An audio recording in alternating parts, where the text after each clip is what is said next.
L'arrêt brutal de toute activité en pleine saison est un coup dur. Le gérant du parc aquatique a reçu une liste de recommandations pour pouvoir ouvrir à nouveau. Il a racheté tous ses gilets de sauvetage.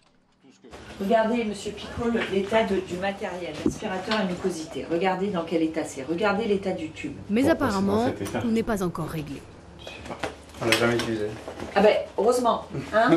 Les 8 structures gonflables du département sont inspectées chaque année, tout comme les clubs de plongée ou centres aérés. Surveillance, organisation des secours et matériel, tout est vérifié.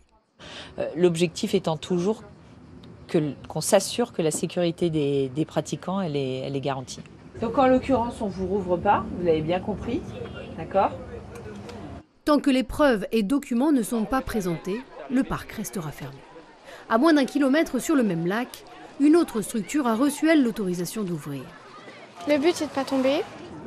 Et y a des toboggans, il faut sauter. Enfin, il faut marcher dessus, quoi. Est-ce que ça glisse? Oui.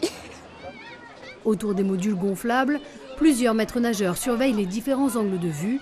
La fréquentation est limitée à 60 personnes. Depuis plus de 10 ans, cette activité est incontournable pour la plage privée. Depuis qu'on l'a mis, on a beaucoup de demandes. Dès qu'on commence à communiquer sur l'installation du parc, on vient de le changer cette année et c'est vrai que dès qu'on a commencé à communiquer, le jour même, on a eu beaucoup d'appels pour savoir quand on pouvait venir, à partir de quel âge, les horaires d'ouverture, etc. Donc c'est devenu un des points centraux de la plage, ouais, sur nos activités aquatiques en tout cas. Le prix pour passer du temps sur ces îles gonflables varie de 6 à 9 € la demi-heure en fonction du lieu et de la taille.